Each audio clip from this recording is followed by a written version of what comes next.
Gambaran azab kubur. Sungguh azab kubur sangat mengerikan.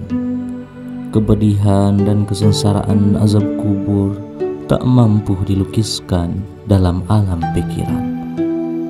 Tak cukup hanya dituangkan dalam tulisan, tak terlihat dalam pandangan insan, dan tak terdengarkan oleh suara insan. Jika azab kubur diperlihatkan dan diperdengarkan kepada manusia, niscaya mereka tak kuasa mengubur setiap manusia. Rasulullah Shallallahu Alaihi Wasallam bersabda, "Falaula alla tadafanu, tada'autullaha ayyusmi'akum min azabil qabri alladhi asma'u minhu." Seandainya kalian tidak menguburkan jenazah, niscaya aku mohon kepada Allah agar Dia memperdengarkan kepada kalian siksa kubur yang aku dengar. Hadis riwayat Muslim. Merenungi dan memahami azab kubur adalah obat mujarab untuk melembutkan hati dan memacu jiwa untuk senantiasa segera bertaubat, beribadah, dan berinabah kepada Allah Subhanahu wa Ta'ala. Marilah kita memperhatikan mayat orang-orang kafir dan para pelaku maksiat yang akan mendapatkan azab kubur. Di antara azab kubur yang kelak mereka dapatkan, sebagaimana dijelaskan oleh Rasulullah Shallallahu Alaihi Wasallam, ada sebagai berikut. Pertama, dipukul dengan palu dari besi.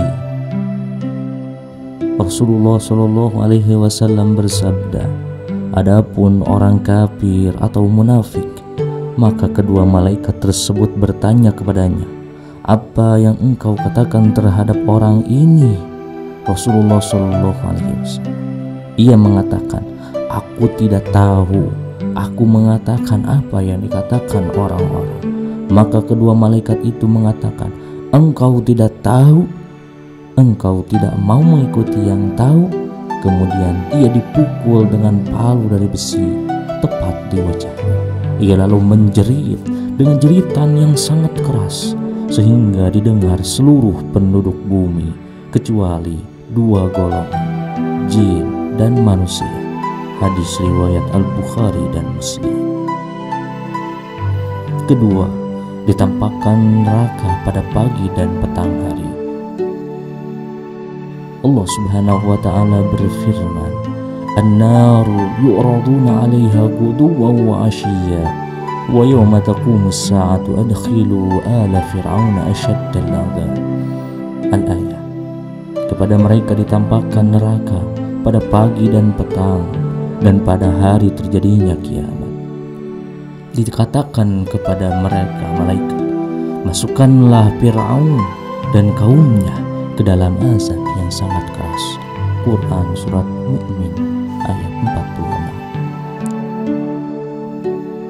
Ketiga, ada di antara mereka yang dirobek-robek mulutnya, ada yang dipecahkan kepalanya di atas batu, ada yang dimasukkan ke dalam tanah atau dapur api. Ada pula yang disiksa di sungai darah. Jika ia hendak keluar dari sungai tersebut, maka ia dilempari batu pada mulutnya. Rasulullah Shallallahu Alaihi Wasallam bersabda, "Beritahukanlah kepadaku tentang apa yang aku lihat." Keduanya menjawab, "Ya, adapun orang yang engkau lihat dirobek mulutnya, ia adalah pendusta. Ia bicara dengan kedustaan, lalu kedustaan itu dinukil darinya sampai tersebar luas. Maka ia disiksa dengan siksaan tersebut hingga hari kiamat. Adapun orang yang engkau lihat dipecah kepalanya, ia adalah orang yang telah Allah ajari Al-Quran, namun ia tidur di malam dan tidak bangun untuk sholat malam. Pada siang hari pun ia tidak mengamalkannya, maka dia disiksa dengan siksaan itu hingga hari kiamat. Adapun yang engkau lihat orang-orang yang disiksa dalam dapur api, mereka adalah para penzina.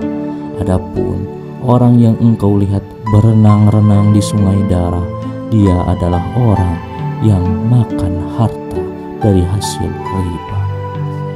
Hadis riwayat Al-Bukhari.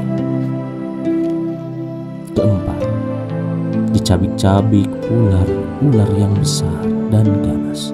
Rasulullah Shallallahu Alaihi Wasallam bersabda, "Fa'idha ana binisa'in tanhashu sadiyahunal hayat, faqultu ma balu haula, faqala allawati yamna'na auladahunna albanahunna."